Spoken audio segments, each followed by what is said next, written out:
Sit!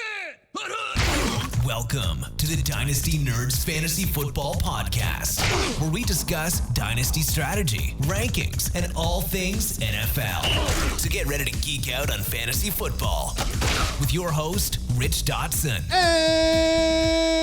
And welcome to the Dynasty Nerds Fantasy Football Podcast. I'm Rich Dotson. He's Matt O'Hara. Hey. He's Garrett Price. How's it going? It's going well as we are talking rookie wide receivers. We have two episodes for you this week. We talked about it last week. We're like, hey, man, this class has a little bit of a surprise under its belt. Like this episode, we like Jalen Royals a lot. Yep. Obviously, we like Ted McMillan. We weren't as high as most, but then at the same time, after watching these 12 guys, like now I totally understand why people love Ted McMillan because he's my number 2 receiver currently, still on the board. And breaking this class, watching this class, I feel like we're going to start off with Travis Hunter, for example, right? I feel like I've never used Tinder, but I feel like, you get the first one, ooh, look at this. This is nice. Swipe right. And then it's just left, swipe left, swipe left, swipe left, swipe left. Which one's the good way? Is that right? Swipe right? Yeah. Swipe, I think so. Yeah. I don't know why I know that because I've never used it. I know swipe. It's pop culture enough that I think I would have gotten that correct as well. So yeah, it's a lot of swiping left today. So this is I'm gonna tell everybody, just buckle up, get a barf bag ready, and we got a lot to talk about. We have 12 guys to break down over the next 2 days, and just a precursor, it's gonna get ugly. Nothing like trying to draw them in. Definitely listen to how No, you have to listen. bad it is. Yeah. Listen, hey, when it comes to your rookie draft, it is just as important to know who not to draft It's as true. it is to draft, honestly. Mm-hmm. Because some of these guys are going to be drafted in a certain spot, and And it's funny because on tomorrow's show, we got another guy who's a very popular name. It's going to be an interesting conversation. It will be very But interesting. that is for another day, and we're going to kick this show off with Travis Hunter, wide receiver, Colorado. All right, let's get it going. Travis Hunter, wide receiver, Colorado, 6 foot and 3/8 inches tall, 188 pounds, 9 1/8 inch hands. He is 21 years old. He'll be 22 in May. He didn't run any of the drills at the combine. Last year, in 13 games, he had 96 receptions, 1,258 yards receiving, 15 touchdowns, 2 rush attempts for 5 yards and an additional touchdown, and he did that on 121 targets last year, only credited with 3 drops. Yeah, nice hands. Mm-hmm. So this is player that we talked about kind of at the end of the year, if you go back late December, early January, I said in the show, I was like, man, Travis Hunter, I don't know if I'm going to put him on my board because he's off my board because I'm hearing he's going to be probably drafted as a cornerback. Well, that, here as we enter April 1st, that script is completely flipped. I'm hearing from multiple sources, not my sources, from multiple reporters, League sources saying that a lot of teams view him as a wide receiver now, especially the top teams. The most important teams are going to take him. Right. The ones that actually have a shot at it. The Browns, for example, have been gushing about Travis Hunter here in Cleveland, and they view him as wide receiver. And you shouldn't be too worried about the cornerback talk because he is. You got to remember this guy won the Biletnikoff Award for nation's best receiver, and he won an award, I can't remember what it's called, for the best defensive back as well. And he's very good at both. He's a dominant player. But when you get to the NFL, it's not that I don't think he couldn't continue that process of playing both ways. I think he's athletic enough he can. The problem in the NFL is you don't have the time, right? When you're in the NFL, you're going to watch tape, study with your position group week in and week out, right? You got to know, if you're a receiver, you got to know your defensive back you're playing up. You got to know the scheme for the week. So you got to be in the practice on the field, practicing that position. It'd be way harder to play both positions just because you don't have enough time in the day to watch the tape. So I do feel very confident if Travis Hunter is drafted as a receiver, which I would now say I'm probably 99% sure is going to happen. Okay. I'm going to start off by saying I feel very good about that. To the point of he is clear cut in a way. It's going to be hard for me to envision I'm going to see another receiver in this class that's better than Travis Hunter. When I watch his tape, I see an alpha in the making. This is somebody who, again, he hasn't run his, he didn't run the combine, but his pro day's coming up this week. I expect low 4.4s for him. He's a fast guy. This guy's got more hardware than Home Depot. He is unbelievable. His ball scales are incredible. His hands are sudden. They're sure. He's got good focus. His catch radius is massive. Yep.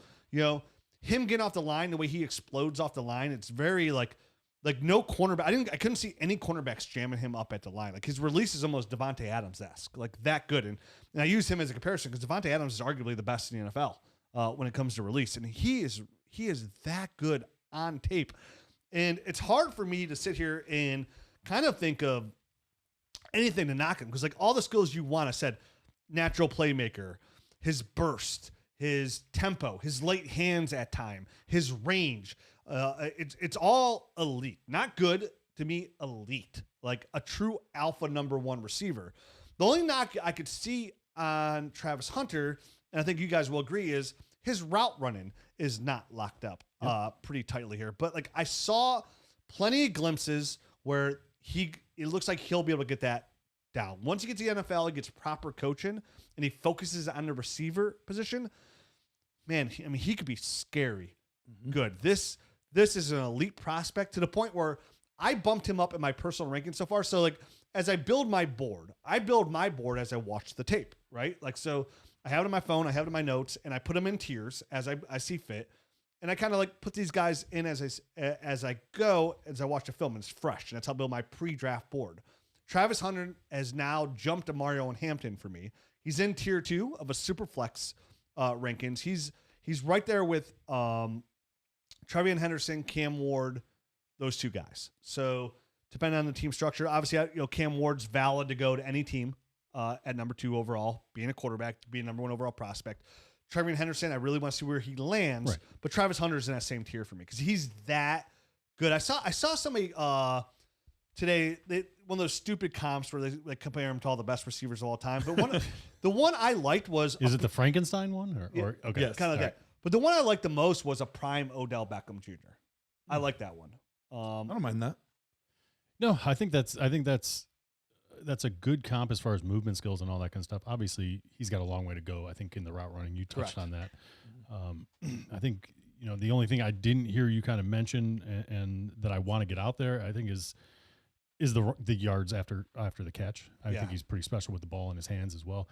He's not a guy that is going to juke out a whole bunch of guys, but he's quick enough and fast enough to, I think. He makes a lot of guys miss. He makes guys miss. I think he surprises people in that way and just knows angles and knows how to get around guys. So I think, obviously the route running is going to be the big ding, I think, from all three of us. And it's not something that is a huge issue because we see all the movement skills necessary for him to be a really good route runner. He just needs to put in the time at just one single position. And if that's done, I think he's one of these guys that will very quickly become talked about in that, hey, where do we rank him in the top 5 of the wide receivers for Dynasty going forward? Do you want him? Do you want Garrett Wilson? Right. Do you want him? Do you want Ayomanor? Do you want him? Like those debates will be happening very quickly. They will, because and he's 21. He's young. His point of, when the ball gets there, his ability to just get his hands on it in any, contort his body, go up and get it, no matter how bad the quarterback kind of throw is.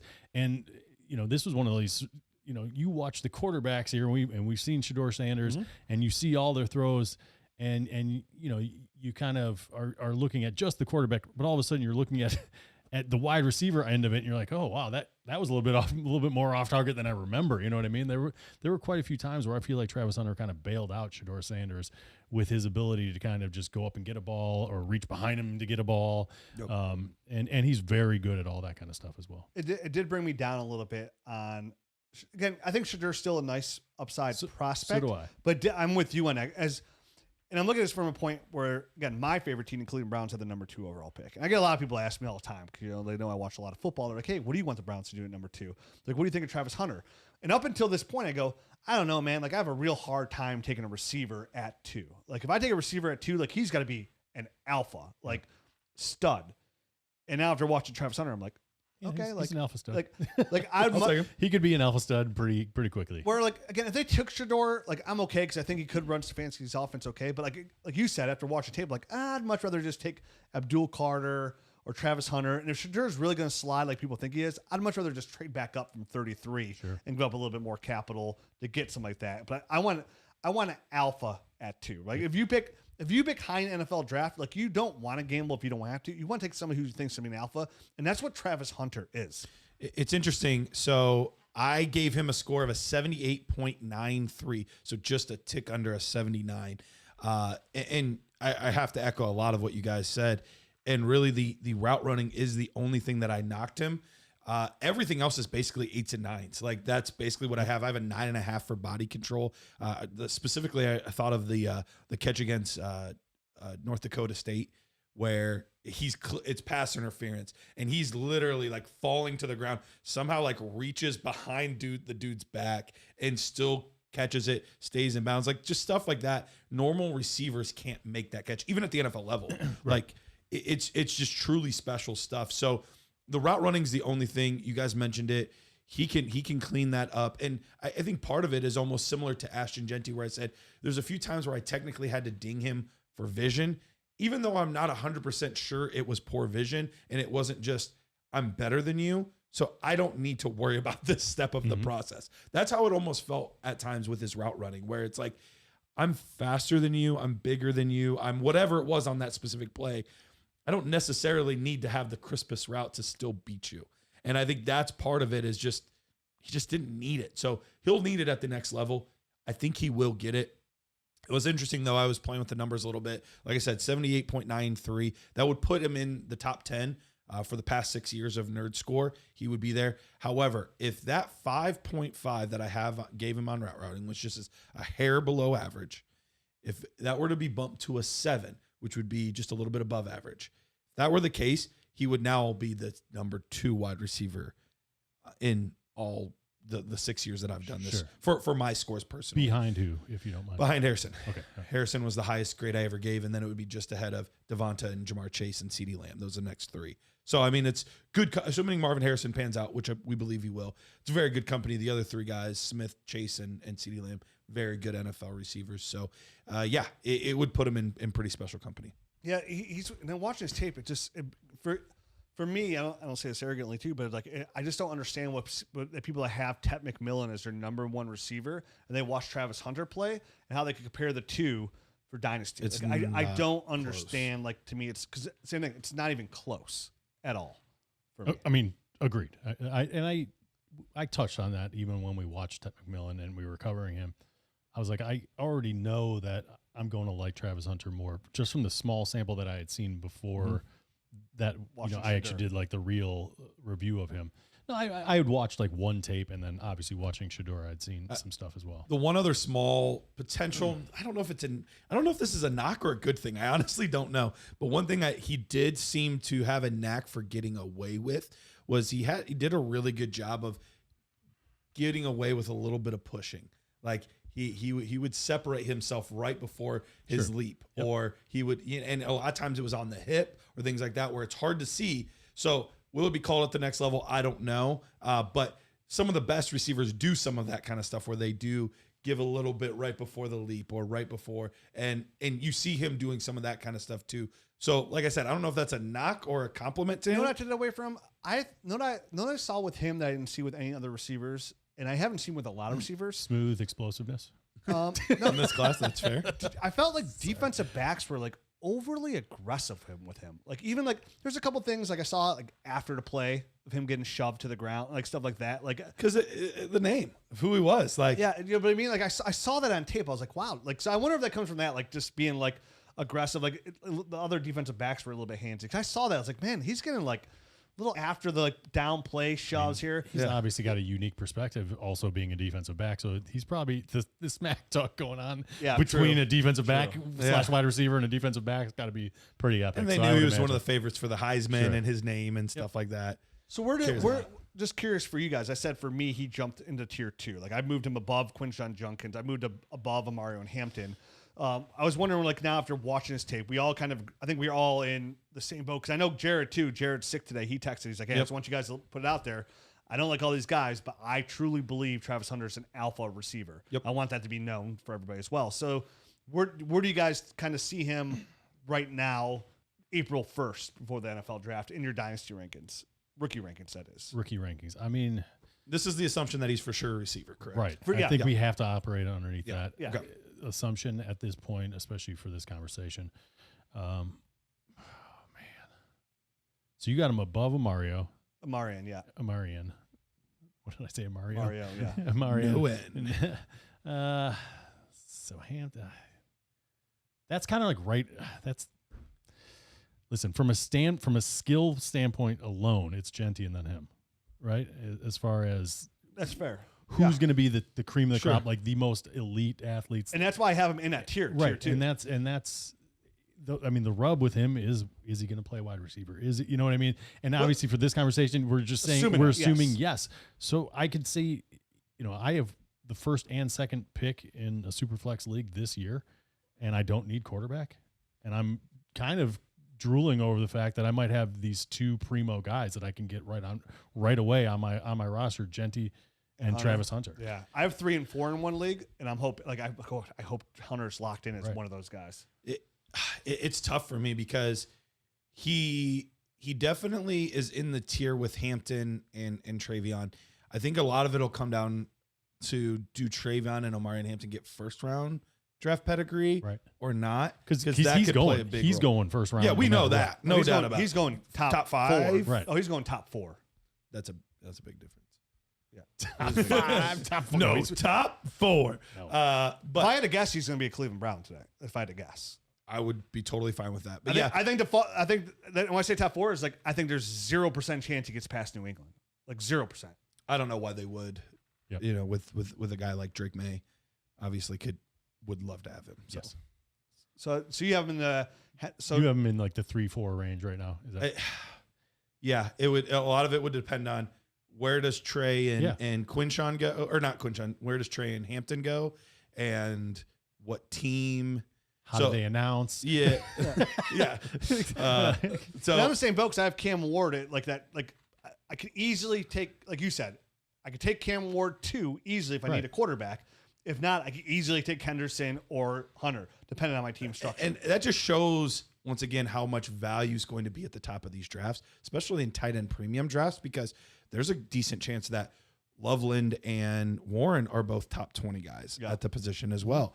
There's how many quarterbacks do we get early? Quinshawn's likely to be an early to mid second rounder. Loveland to the Chargers would get me really gosh. excited. Yeah. If he makes it that far. But if he does. If he gets to 22, that's exciting. Oh my gosh, it's huge. Like, so that's the thing. Like, it could be another year where you're like, normally I don't want to be at pick 5, but pretty excited for the 5th overall pick this year. Somebody is going to fall. Yeah. Sure. Not even fall. Somebody's going to be there. Yeah, absolutely. And then it's going to be one of those years too. Again, there's probably going to be pretty good value on first round quarterbacks. Like say Jackson Dart and Shadur go in the first. Say Dart goes in the teens. Say Shadur goes in the teens as well. Just say he does. Yeah. Like you're going to get one of those quarterbacks probably 7, 8, 9, 10, 11, 12. Like they're going to slip because they're just like, I don't truly believe in him. I don't want to end up with Andy Dalton. I don't want to end up with Kenny Pickett. I'm taking Tyler Warren. I'm taking Colston Loveland. I'm taking Luther Burden and Emeka Egbuka. Yeah. And listen, I like Cam Ward. I like Shedeur Sanders. I don't love any one of those quarterbacks. You know what I mean? And this might be the year where, like the Kenny Pickett year, right? I like Cam Ward enough to keep him in that tier. I like him, but I don't love him.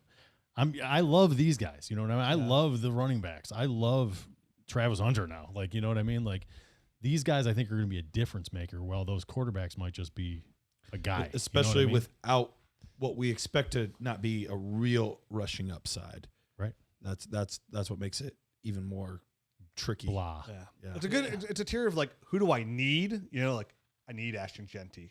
I need Travis Hunter. I need Trevion Henderson. Who do I like? Oh, I like Tet McMillan. Yeah. You know, like I like Cam Scatteraboo. Mm-hmm. I like Dylan Sampson. And then like, I'll take these other guys. You know? I'll take these other guys. And then we're going to get around to some guys that I don't want to take. This was the fun part of the show. All right, we swiped right. Let's see. Let's start swiping left, shall we? All right. Elic Ayomanor. Yep. Stanford wide receiver, 6'1" 3/4", 206 pounds, 10-inch hands. He's 21 years old. He'll be 22 in June. He ran a 4.44 in the 40 at the combine, 1.58 on the 10-yard split, 127-inch broad jump, 38.5-inch vertical. Last year at Stanford, in 12 games, he had 63. Sorry, I'm a little dyslexic here. 63 receptions, 831 yards receiving, 6 touchdowns, and he did that on 109 targets, and he was credited with 6 drops. Good combine numbers. Say it, Rich. Say it. Canadian. There it is. There it is. And did you know? I didn't even know this existed. There's a top Canadian in college ball award called the John Cornish Trophy. He won in 23. What is it? It's the John Cornish Trophy. It's for the top Canadian that plays college football. In like American college football. They give this out to the top Canadian. Never knew existed. Amazing. Yeah, John Cornish Trophy. He's Canadian. Do you think they're going to throw a tariff on that? Sorry. For all future Canadians, beware. Sorry. The price of tuition just went up. I could not resist. Amazing. So with Elic here, he's an interesting prospect to kind of watch. He really broke out in 2023. He had a monster game against Colorado, 13 receptions, 294 receiving yards and 3 touchdowns that led them to an overtime victory over a Colorado team that was really on the rise at the time. Versus Travis Hunter. And Travis Hunter's on that team. Yep. Mm-hmm. So that's really kind of what put him on the map, and he started to become real popular in Devy circles and, NFL draft talk and whatnot. But it's kind of like Greenland, where it's like way bigger than it really is. Kind of like that. Because other than that game, this show just got real political. It really did. On accident. Oh, yeah, I forgot about that. I'm just talking about how like Greenland, if you look at a map, Greenland's so big, but in reality, it's not that big at all. It just gets stretched because it's up there. Stretched. But if you look at his numbers this year, that seemed to be more of a blip on the radar. Very Greenland. More than something to project going forward, because this year with only 800 yards, and he didn't have a lot of big games against big time opponents. A lot of the bigger games, the ranked teams, you see the Notre Dame's 3 catches for 16 yards, Clemson 4 for 50, SMU 4 for 55. Like he had a magic moment in that night where he didn't have a single catch at halftime and then 11 in the second half, and he just did everything to crush the Buffaloes. And then just it was kind of that one moment where he drank Mike's magic stuff and secret stuff, and then it was all gone. Watching his tape, I didn't see anything to me that stood out as a guy like, yes, I really need this guy. He got a 64.4 for me, which is not super great. He had a pretty good release at the line, which I think was one of his better attributes. But overall, I think his route running was fine. He had okay hands, but he had some issues as well there where he's really inconsistent in everything.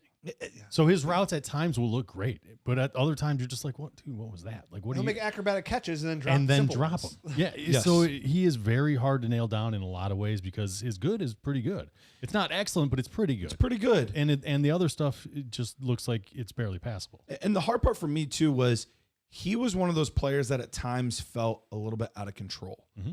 And that's a big thing for me. Like body control, we had somebody kind of look at our nerd score and specifically at wide receiver, things that we would equate to ball skills. And so there was a few different things, but one of the biggest parts of that was body control. Yeah. And that tended to score really highly. The guys with the highest body control tended to be some of the highest scorers on the year for fantasy points. And he actually has one of the lowest scores in the class for me, which is concerning, especially for a big guy with, the limbs everywhere and all that kind of stuff. Like I just don't know if there is enough refinement and skill to his game. It's almost like next level. It's almost like watching a dancer, you know what I mean? Like you can see when somebody is coordinated and they everything is moving in perfect concert and going together. Yes. And you can tell when people just don't have rhythm. Yeah. And maybe he just doesn't have rhythm. You know what I mean? Like he just doesn't have that in him. Yep. His technique's off.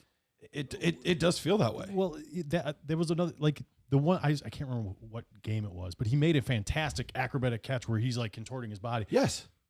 But it was like once. I saw it once, and then everything else was bad. I had that same, I was like, body control is an issue. Like he's really consistent, but mostly it's just bad.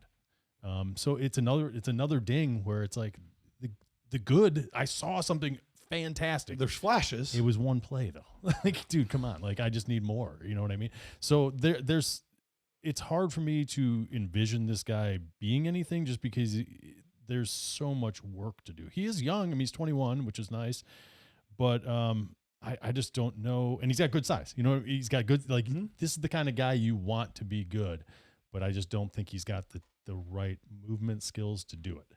Yep. Yeah. So for me, watching Elic, I'll kind of like paddle, come back on top of whatever thing you guys said. I agree with everything you guys said. I was a little bit more impressed with the good that I saw at times. Like you said, the way he got off his line, the way he gets into a stem very quickly is nice. I love the fact that he is young. I love his size. I hate his technique. I hate his lack of burst. I hate that everything seems like it's laboring. I thought he struggled tracking the ball deep as well. He 100% struggled tracking the ball deep. It's like one of the lowest ball tracking scores for me as well. Like looking left, looking right, looking left, and then the ball's way right. You're like, dude, come on. I don't think his quarterback was great, so I don't think it helped. Does not help. It doesn't help. So, but you can still there's guys that can kind of overcome that, and like a Travis Hunter, for instance, if it's not in the perfect position, he has the body control to kind of make up for it. I don't think Elic does. Sorry. So I think with him is the good news is he's young enough. So when you draft him later, like he's probably, like late third, maybe probably early fourth round rookie pick for me, right around there, because I wouldn't mind gambling on Elic. Definitely in this receiver class. If I need receiver, like out of all these other guys we're going to talk about, he's like he's one of the three guys I'm willing to gamble on probably like late. Like he's on my board, but he's at the bottom of the board because I think if he can end up in the right offense with some good coaching and work on some things, he has enough of a skill set where like he's more likely the wide receiver 3 on a team, ceiling most likely. But if somehow he could find his way and work into it and become a wide receiver 2 and see the targets, I think he could be fantasy relevant, turn into a low-end wide receiver 3. What's his name from Texas? Jordan Whittington? Yeah. Whittington. Thank you. The Rams? Yeah. The guy I didn't see much promise in, but went to a great situation, went to the Rams where they kind of know how to use those kind of guys, and had some success in his rookie season. If he falls into that kind of situation where he's a little more interested, a little bit more interested, but if he goes to Baltimore, then R.I.P. He's dead to me. Yes, I mean the hard part for me is with a lot of these guys that we're going to talk about is I think, do I want them more than Jordan James, than Jaden Blue, than Jarquez Hunter, than Montrell Johnson, and that's the hard part is like you're going to have to take them in like even the late third round.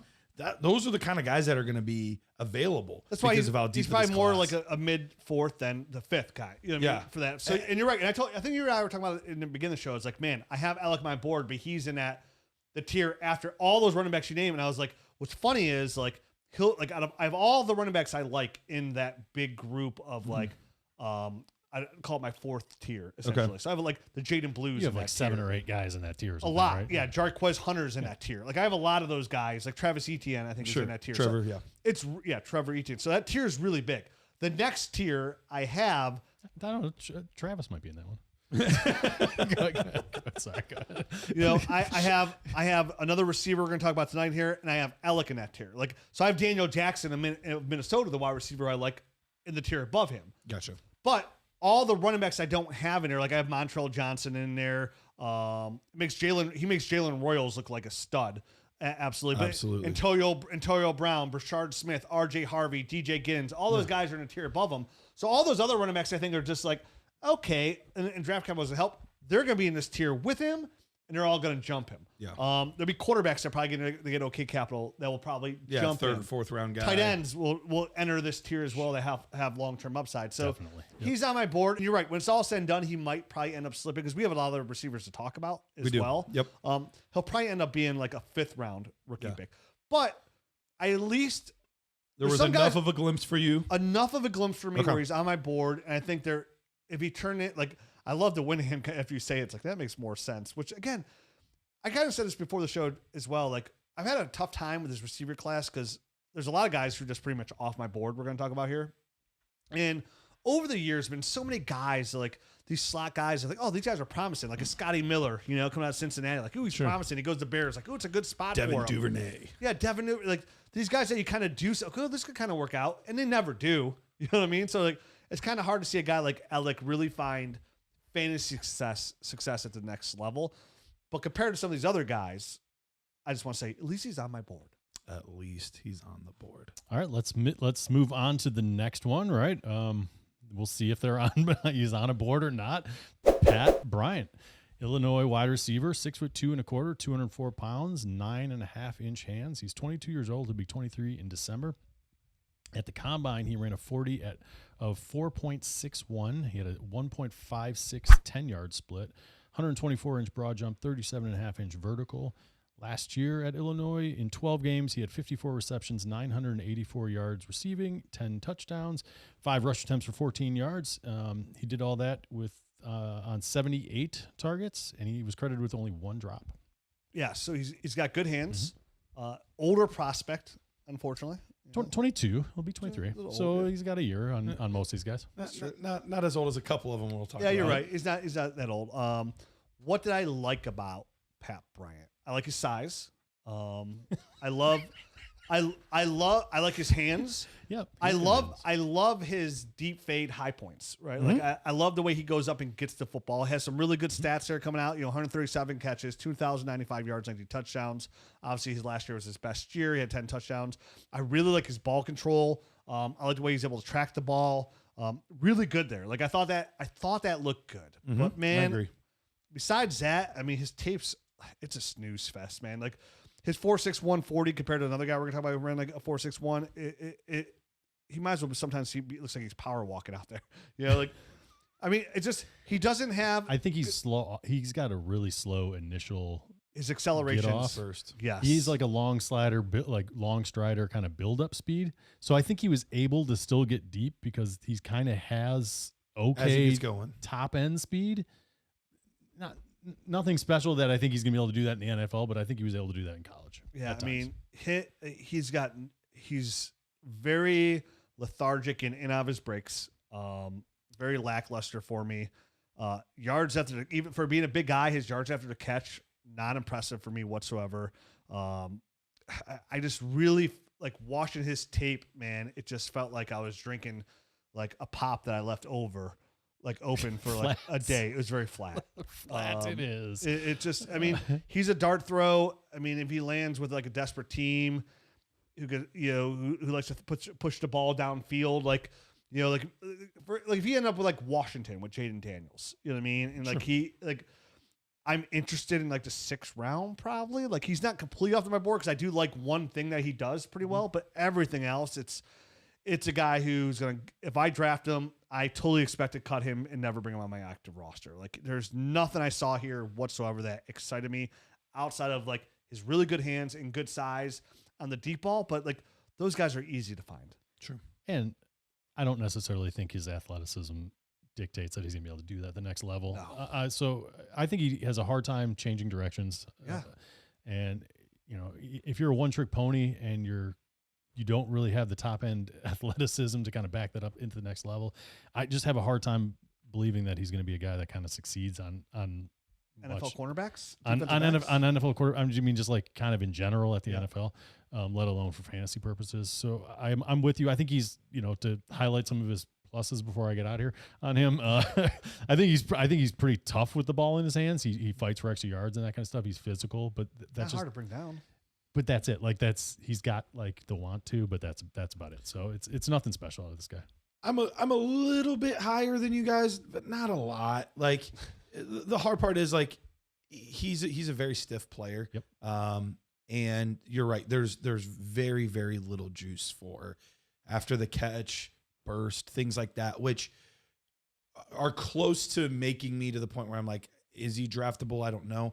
But adding to a little bit what you said, I totally agree. I think his hands are really good. Contested catch guy, high points the ball well, has a real knack for that, and a good catch radius to be able to like reel in some errant throws and things like that. The one other area I'll give him a little bit of credit for that maybe you guys didn't have as much. I actually really liked his releases. I thought his releases off the line were how he was able to make up for his lack of burst, because there's not a lot of burst off the line, but he was actually fairly creative, and he was a good hand fighter ripping through. I did forget to mention that. I do have that on there. He's really good with his hands and doesn't let DBs get a hold of it. So that's nice. What allowed me to say he makes up for his burst with his ability to be able to release off the line a little bit, and then his long strides can kind of help propel that a little bit. So while I'm not willing to die on the Pat Bryant hill, it's probably more like Elic for you, where it's like, I think I like him a little bit more than you. I might be a little bit more willing to get him. He still didn't even break a 70 for me, though. He's a 69.75. So I'm definitely not. I won't put in my 2 cents on that score. He broke a 60 for me. Hey, there you go. I have several guys that did not. But that being said, like, it's not a hill I'm willing to die on because I just don't know if he's athlete enough. And see, I couldn't even get over like his release because, like, dude, he's any defensive back off this release is going to recover off of him. Like, he's not good in, you know what I mean? Like, defense. When I watch him, he just doesn't have the juice. Exactly. I don't know how he wins against NFL defensive backs besides the fade ball. That's it. That's the only thing I saw that like there. So, all right, before we move on, guys, I got to tell you guys about our friends at FastDraft Fantasy. I mean, lightning fast best ball. Think about that. Like, they're doing these rookie drafts right now. I got in one, and I blinked, and it was over. I almost just made a laser sound effect and realized that that's not lightning, so I didn't do it. I mean, they're that fast. With these right now, they're featuring their rookie-only tournaments before the NFL draft even happens. So it's a really good time to take all this knowledge you have of us breaking these guys down. It's perfect time to leverage all that film room knowledge you've been gaining from us and put it into effect and make some cash. Right now, use that promo code NERDS when you sign up, and FastDraft will match your first deposit 100% up to $25. Plus, non-members who deposit at least $10 and enter a contest will receive a free 1-year membership to the Dynasty Nerds Premium Bundle. So you're going to get the GM, the film room, the nerd score, the extra podcast, the app, the rookie guide we have coming out. I saw pictures of the rookie guide. Boy, is it sexy. That's right, a free year. All you got to do is deposit $10 into FastDraft, enter a contest, and you're going to get full access to Dynasty Nerds. So if you've been wondering, like, oh, dude, they talk about this app, they talk about the film room, the nerd score, all the stuff we have on the website, like, oh, I don't pay for stuff. You know, like, oh, that's out of my price range. $10, it's yours. Get the FastDraft, do the deposit, use your promo code NERDS. They're going to double your money if you put in $25. So you're really going to get like $100 for free for $10. And if you're already an existing member and you're like, hey, what about me? We're going to send you the most comfortable shirt known to man. Boom. You want to increase your high five intake? Look better in the mirror? Mm-hmm. Yeah, we're going to hook you up, brothers. Sisters, we got you. So get out there, get the FastDraft, use the promo code NERDS. Download the app or go to draftfaster.com and draft faster, win bigger with the code NERDS. Let's dominate these rookie drafts together. One last thing on that. We heard from the people at FastDraft. We've had a lot of people that have deposited but have not played a game yet. You have to play at least one game because you can't just put your $10 in and then pull it right back out. So you have to play one game in order to be eligible. Yeah. So put the $10 in, play the game, play one game, and then you're gonna like it so much because you're gonna be like, oh, I got this rookie and this rookie. You're probably gonna put another $10 in. And you could win a lot of money. So you win a lot of money. They got some good capital over there. Absolutely. All right. Let me also tell you guys about our friends over at FFPC. It is orphan season right now, and if you use promo code NERDS, you can get $25 off that entry. Now, some of you guys are ballers, and if you're ballers, this is the best place to play. You can play in leagues up to $2,500 entries. Just think about that payout. Shot callers. If you win. I know. Say you get half the league buy-in. You know what I mean? You're like, oh, I just won $12,000. No big deal. Listen to Dynasty Nerds. But you might be like, oh, I want to keep it a little more low-key. That's all right. They have $35 leagues, which basically that's almost your entire league fee right there. So those are my kind of leagues. Me too. But the best part about FFPC, their leagues do not fold. So you don't have to worry about drafting a team, falling in love with it, and ready to finally compete for it just to crash and burn, and the evil commissioner of the league takes all your money. You don't have to worry about that. Don't have to worry about that at FFPC. So head over there, myffpc.com. Use promo code NERDS. That's myffpc.com. FastDraft.com, promo code nerds. You got kind of dark there with that evil commissioner. I know, right? there. I've known a couple of sketchy dudes. Yeah. Hey, did you pay in your buy-in? Excellent.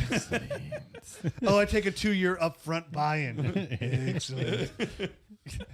Oh, you thought it was $25? I meant $2,500.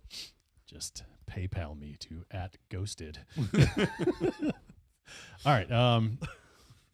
Next up, Antwane Juice Wells, wide receiver, Ole Miss, 6 foot and 3/4 inch tall wide receiver, 201 pounds, 8 7/8 inch. That's a tough one. That's a tongue twister. 8 7/8 inch hands. He's 23 years old. He'll be 24 tomorrow. Happy when birthday. when this comes out, he'll be 24. Happy birthday. Happy birthday, Juice. Well, that's going to be the last nice thing we say. Gonna love your gift.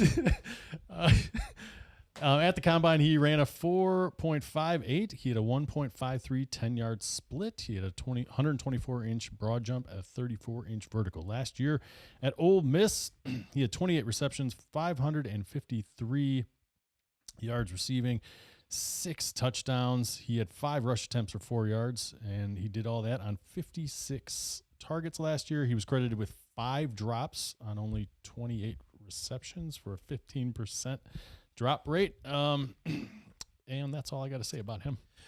All right. So with Wells, he started off, he transferred a few times, started off at James Madison, then went to South Carolina. And from South Carolina, he went to Ole Miss. And you would think with, how we hyped up Jackson Dart, and this was one of the main options in this offense. Sure. And, I was like, oh, yeah, let's dig into this tape. Well, oof. Well, you're going to like Trey Harris. Man, watching him, I thought, okay, usually guys like this, he doesn't have great speed or burst, but like maybe I can watch like some contested catch stuff. And so I was like real excited to like see like, maybe like I went like 4 games. I saw one sort of contested catch, like, and there were other times where I was like, oh, what a great catch. Oh, it was a flag because he pushed off.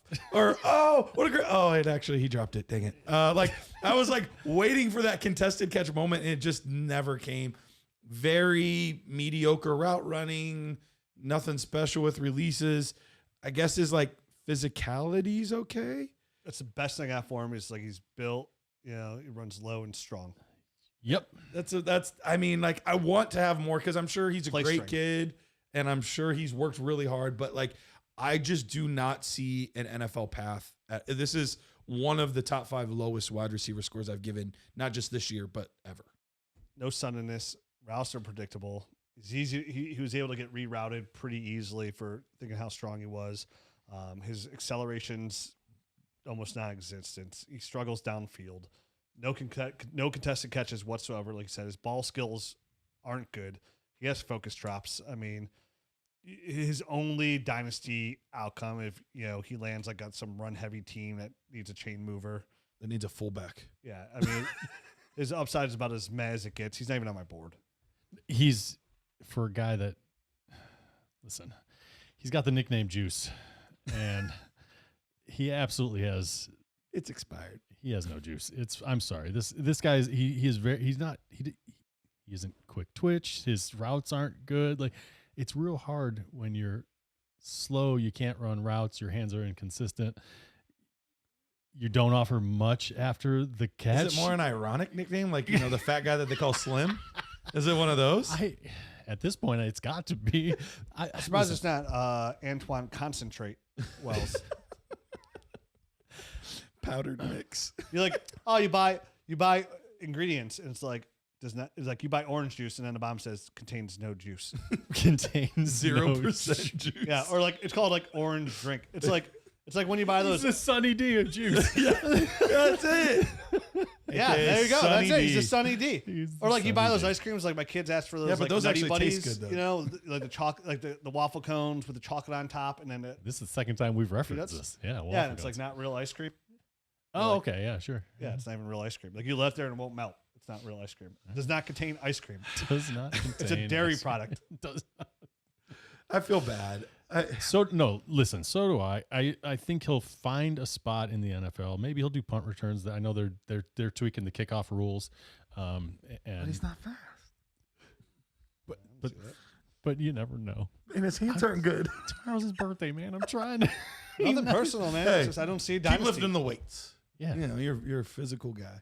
Again, if you're listening, Antwane, we're only looking from Dynasty Fantasy Football. Right. You have done well for yourself. Hey, you got scholarships at multiple colleges. Yeah, 5th year, 5 years you were there in college. It's a good life. Got to play with some NFL, guys in the future. And, Probably beat me up. Oh, yeah. For sure. Whoa! Don't be so aggressively sure 100%. about that. I mean, for probably. sure. I said probably. His name's Juice. I'm gonna start taking jiu-jitsu. Although I did weigh in at 200 pounds the other day at the doctor's office. Hey, So there he's you right go. about the same size as me. Beefing up. Yeah. Oh, you go. I'm a solid 209 right now. Yeah, him you out. are. Yeah, you are. Take him out. All right. Next, He'll still beat us up. All right. For sure. Next guy up, Ricky White, UNLV wide receiver, 6'1" and 1/8", 184 pounds, 9 1/4 inch hands. He is 23 years old. He just kind of turned 23 in February. At the combine, he ran a 4.61 as well. He had a 1.55 10-yard split, 123 inch broad jump, 36 inch vertical. Regarding that 4.61, he did run a 4.44 reportedly at his pro day.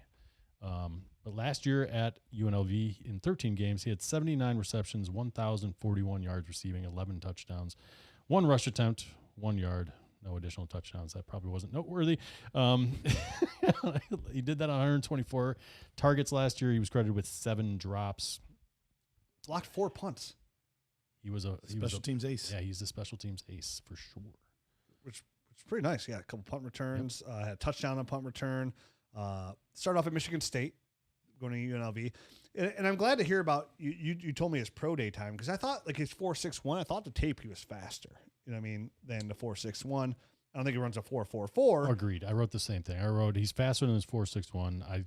He ran a 4.4 at his pro day. I don't really trust that either. That seems too fast for what he was, but I think he's around a 4.5 guy. He's definitely fast enough. I remember watching him versus Syracuse. He had a really good game versus Syracuse. Had a really good game versus Hawaii as well. But the Syracuse, 2 really good things. I is my favorite game to see him. One, he caught a quick crossing route and outran pretty much 3 defensive backs to get to the edge and got all the way down to the 10-yard line from midfield. I was like, oh, his speed's definitely good enough there. In that game, he catches a ball on a quick seam catch and gets popped immediately, and he holds onto the ball. So he's got pretty good hands. Yeah, he does. Ricky does. Which, again, when you watch him, he's 6'1", he's got a real slight frame. He's a skinny receiver. 6'1" and 184 pounds. So he is slim out there. So the best things I can say about Ricky is and this, I'm not going to be actually that negative on Ricky White. He's real fluid. He's real smooth. He's a smooth player. route runner for sure. Definitely in space. He's able to accelerate and decelerate pretty well there. He's got really good vision. Seemed to always find a nice spot, soft spot. He in the was zone. one of the few guys that I noted was able to sit down in zones and kind of show himself to a quarterback. Real QB friendly in that manner. Very much so. So he'd work his way back to QB often. He'd find that soft spot. Mm-hmm. So you'll see a lot of catches him, 7 yards out, all of a sudden alone, then doesn't really go. He had too good, much. he had good awareness. I felt on the scramble drills too. So he was kind of he was a QB's best friend kind of guy as far as just kind of being available. Yeah, and the fact that he's such a good special teams player, this is a guy who's going to be in the league for a little while, and he's going to have a spot in the league. So there's definitely a lot of upside here for him in the right system, because, again, he kind of falls in that category of somebody who's in my roster, but he's a wide receiver 4, is what I kind of see him as, his upside. So you run deeper rosters, more flex spots. He holds some value there. If you run, he's not the kind of guy if you're starting 9. Is he a Josh Reynolds type of guy where you're there's times where he's going to pop up and be relevant when That's a good when his number's called, when he gets elevated, when there's an injury ahead of him, when there's a young guy that's not performing 4 or 5 years from now. I think that's the kind of guy you can expect, or kind of production you can expect from him.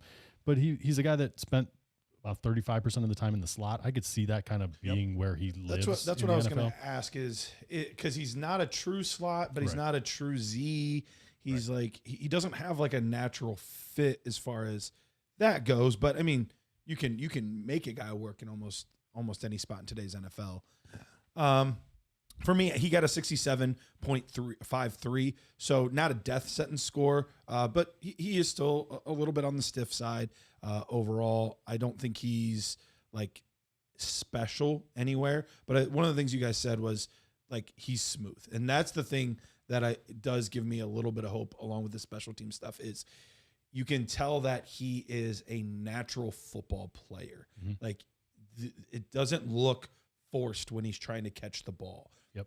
His movements in and out of his routes don't look herky-jerky. Like he's a very smooth, natural player. So I think there's a spot for him on a team. I don't know that he's ever going to necessarily be fantasy relevant, and I'll probably still be taking running backs ahead of him. But he's not to the point where we're at with Wells or a couple guys we'll talk about on the next show where I'm like, yeah, I'm just completely disinterested. Like there's enough there that like if there was nobody else I really liked, I wouldn't hate drafting him. I actually kind of like Ricky White. I only have him slightly higher, 68.8 or something. Okay, like so that. nothing drastic. So nothing crazy. I don't have like super high expectations. Yeah. But there are things that I like about his game, and there's things that I think you can hang your hat on. And if he gets a little bit bigger, which I mean, he's already 23, so who knows what kind of additional stuff he can add on to his body. But he's finally getting into an NFL weight room, an NFL program. If he gets another 5 or 10 pounds on his frame and is able to maintain, I think, the movement skills that he has without losing any of that, I think, could he be like a Jacoby Myers guy that kind of is like a 4th or 5th round draft pick that kind of slowly works his way up around? I could see that in 5 years. Sure. I could see that because I think the movement skills and I would agree with that. Enough is there. So, but I don't think he's going to.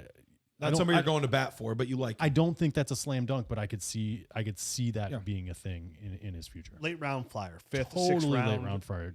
You put on. I would feel 100% better than taking Ricky White over Elic, Ayomanor. Ayomanor. And I'd probably take Elic just because I feel like the upside's a little higher. And I'll take Pat Bryant. So we all have our yucky guys that we kind of like a little bit, right? Well, at least Ricky White's on my board. You know what I mean? Like, out of some of these guys, like, again, a lot of these guys I don't like at all. And, like, he was at least somebody like, okay. And I'm also kind of afraid at the same time because they're going back to, like, the Scotty Millers. Who like, oh, I like Scotty Miller. Like, I'll take him in the 4th round. It's good value. Like, you see those guys, and they're so much more, faster, looser hips. Like, you see these guys, you're like, oh, dude, those guys never pan out. Like, these guys have no chance. Yeah. But you never know. You right. never know. It is. It's a crapshoot. There's a very low probability, but I can see it at least with him where I can't really see it with those other guys. And I'm trying to be aware of like this. Again, we still have 12 more guys to go after this too, which I think by the names I've seen, they're all going to be jumping significantly higher. I think so. So when we watch guys like Ricky White, I think he's like, I think he's more of a product of what I've seen so far. Could be. Absolutely. You know what I mean? No doubt about it. So like, I feel like I'm in better shape after next week. We look at these 12 guys. That are like both the North Iowa. Like these are some really good names we're going to talk about next week. And I think something that we want to do naturally, and I find myself wanting to do this too, where like, there can't be that many guys this bad. Let me like artificially elevate a couple of these guys that at least have a few traits. And like sometimes classes are just bad. Like last year's running back class just wasn't that good. A couple years ago, quarterback class just wasn't that good. Like sometimes that happens. Yeah. And that could very well be what this class is just not a very good class. Maybe there's 1 or 2 guys that come out of it and are fantasy relevant. And then the rest are just like, just didn't work out. And let's be honest here, man. In these rookie drafts, definitely if you're in like a nerd herd league, for example, we have 6 round rookie drafts in our leagues. Like all our leagues are 6 rounds. A lot of people have 4 or 5, which makes it a little bit different. So if you have a 5 round rookie draft, I know 6 is a little crazy, but that's how we operate because we want our waiver wire to be non-existent. So that's how we operate. We have a 6 round rookie draft. So like for the most part, you have to know these names because you get in the 6th round, like names are almost all just gone at that point. You're talking about 66 guys somewhere around there. So when you're watching 72. these guys, 72. You're way to go, Albert Einstein. But when you watch these guys, like you're almost like you're at the opposite side of the globe at the end of the rainbow. Like you're trying to see the little good that you can so you can kind of grasp at those straws. So like you have the excuse when you're on your board. You know what? I'm gonna take this guy because of this. Same thing like the Pat Bryant. We're like, oh, his ball skill. You're like, oh, I'm gonna take, you know what? Made it work out there. Like, There's at least one thing. so We'll try it. With the, like, listen, mid-second round picks in your rookie draft are under 50% of being hits, right? Like, third round picks are about 8% hits. So when we talk about fifth round, sixth round guys, these are true needles in a haystacks that we're looking for. So when you talk about these guys, you understand, like, these guys are probably not making my rosters, right? Like, same thing, Scotty Miller, who there's kind of upside there, like fourth round rookie pick. Look at him as a fifth round pick. Like, but you have to draft somebody. So when you are reaching for those straws, you got every once in a while you'll get a Puka, you'll get a Kyron, you'll get a Stephon Diggs, you'll get Reese Holmes. And sometimes it's not even blow up, but just like, I got Darius Slayton. Okay, I'll take it. That's better than nothing. Yeah, right. You know, And you're happy with that. You know what I Yes. mean? Like, because there'll be time, like, hey, I got to put somebody in my in dynasty leagues. All of a sudden, you run deep leagues, no waiver wires. You have all of a sudden, you can't see you're the starting schedule all the time. three got- receivers and 3 flex spots. Yeah, like your 5 main receivers are all on the same bye week. You're like, oh, how did this happen? You're like, Yeah. you got to put somebody in your roster. All like, of a people get sudden, hurt. Josh Reynolds is in your starting lineup. Yeah. And it happens. And like, you'll use, I won a playoff game with Josh Reynolds. Like, Yep. I remember I talked to you before about that, where we were talking about like the taxi squad rule and how like it's this backdoor way to like tank, right? Like, you keep people on your roster. And I always say, like, you can't tell me to cut somebody. And I used at the time, this was years beforehand. Right. I think it was 2 years before I even started Josh Reynolds in a playoff game. I was like, you would tell me then the person on my roster it's good enough for, I have to cut Josh Reynolds. I don't want to cut Josh Reynolds because I might need him one day. And then 2 years later, I told Matt, I was like, look, Matt, I started Today's Josh the Reynolds. day. Today's the day. If somebody would have told me I had to cut him, Right. I would have lost my playoff game because somebody told me I had to cut him because I had to keep this person on my playoff squad. So, yes, a lot of receivers are going to be extreme long shots, but so will a lot of these running backs. Yep. Last guy. Last guy up, Bru McCoy, Tennessee wide receiver, 6'2.5", 209 pounds, 10-inch hands. He's 24 years old. He's going to be 25 in June. Wow. He didn't run at the combine at all, so I don't have any of those numbers. But in 12 games last year at Tennessee, he had 39 receptions, 472 yards receiving, and 2 touchdowns, 2 rush attempts for 15 yards. He did that on 64 targets, and he was credited with 2 drops, 5% drop rate.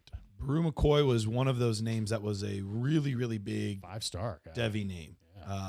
And he got second chance after second chance after second chance after. Started at USC, right? Correct. Started at USC and then took a year off of football. 2021. And the crazy part was he originally actually committed to Texas and then switched to USC, then back and forth and back and forth. Like, Was he suspended? I don't remember exactly what happened. I have the my reason notes why. here. He was suspended for the 2021 Maybe that season. was why. Maybe he was suspended. I know there was a lot of immaturity early on in his career that led to a lot of that stuff. So that very well could be true. With Bru McCoy, though, he finally kind of got another chance. Stuck a little bit, and he had moments early in the season where he had some pretty big games. When you look at what was it, the Georgia game? I'm blanking now. Which all the games are starting to run together. He had the Oklahoma game. 4 catches, 92 yards. Yep, that's what it was. The Oklahoma game early on in the season, and it was like, hey, maybe he's finally now breaking out. Maybe this is finally it. And then it was just kind of more of the same, where you would see glimpses of something, where you would see like flashes of something. You're like, that's why he was a 5-star prospect. Yep. I could see There's for sure flashes and moments. yes, he's got the build for it. He's got the size. Mhm. He's got some like skills and traits. But I remember my high school football coach telling me this. He said, if I ever come up to you, and he was speaking to the entire team, if I ever come up to you one day and say, man, you had a lot of potential, please do not take that as a compliment. Like, and that's kind of what I feel like with Bru McCoy is like, man, there was a lot of potential, but I don't know what happened, what missed, because he's still very stiff. Yep. He still doesn't run like great routes for a guy that's almost 25 years old. Dude. He had a fracture/dislocated ankle that ended his 2023 season. Just as a, I guess, just throw it out there. Maybe Sure. maybe that has something to do with any Sure. of this. Who knows? And I think he might have. I think he had another injury, injured his hand or something halfway through the season. Yeah. So just to throw those out there, but he's very stiff. Yeah. So with that, there's not much after the catch at all. There's not really a lot of bursts. Really, the only two really good things that I had for him was he has a good catch radius and he has some good physicality to his game. But overall, this might just end up being one of those tales of like there was a lot of potential, but it just never panned out. Go ahead, Rich. Yeah, and my positives, like just what you said, all I have is a physical guy with a good catch radius. Yeah. And that's all I have because everything else is terrible. Yeah, he's off my board. He's rough as far as routes and all. I mean, like you think back to a guy like a DK Metcalf that had a very limited route tree. He has a pretty limited route tree, but you know, unlike DK, he's not like a freak. He never like I think blossomed. Yeah, you know what I mean. And DK clearly, obviously did. So it's hard to project. I mean, obviously the size is there that everyone wants as that alpha XY, you know, wide receiver. But there's not because much. he's got the thick build to go with the height. It's not like he's just lanky. So like getting off the bus, he's like he looks all American. Get off the bus guy. But like, dude, super tight hips, man. Like I said, and it shows in his routes as well. And I hate to see, like you mentioned, Garrett, like if I see a 25-year-old, 24-year-old guy that runs that kind of route tree at that age, like it's over. There's no, it's over before it started. Yeah, there's zero hope. To do that. Like, so there's some hope with like I was down on DK Metcalf because of that. You know, he was 2021. Yeah, and he was fast, had the ball skills for it and stuff. Like, at least there was some hope there. You know what I mean? But like I was down on him because of that. Like Bru, more like if you ever been to Outer Banks, Bru through. Like Bru through. Ooh. Yeah. Get some beers. Yeah. Get a t-shirt and some beers. Yeah, so he's off my part. Yeah, he really shouldn't be on anybody's board. Yeah, he's rough. I mean, unless you have a 6th round like us and are really just trying to hang your hat on a former 5-star. Even then, I'm taking Mr. Irrelevant at quarterback and returns into Brock Purdy. Like he's off my board. No, I agree. He's rough, man. I see zero upside. Like I don't know about if I did nerd score, he'd be one of the lowest graded. I have a lot of low scores. He's down there. I almost don't even want to say some of these scores for some of these guys. Well, it's just discouraging. If you thought that was fun, turn in tomorrow's episode where we have more action-packed receivers. And then after that, we only have 12 more. Then after that, we have 12 tight ends to talk about. Yep. Then we're talking about a couple guys maybe we missed on, and then we'll do pretty much just a mock draft of all these rookies. Before the draft. Right before the NFL draft. Can't wait. And then it's season, because we're heading to New York. Can't believe it. I feel like we're like headed downhill now, like toward the draft. Like we're home stretch. We're gaining momentum, man. I as excited as I am when we're starting, and honestly, like some of the watching the good guys, excited as it is watching those guys. Definitely the running backs. Some of these running backs this year, such a fun running back group. When I hit stop on that last tape of the last tight end, it's like the world is lighter. The sun is out. The birds are singing. I don't think I just can't put into words like how much like time it takes for us to watch all this tape. Is it the Spider-Man 2 when he's like, yeah, no, there you go. Yes, it does kind of feel like that. It's a lot of work, and it's a burden. It is a Luther burden. Oh, coming up next. Adios.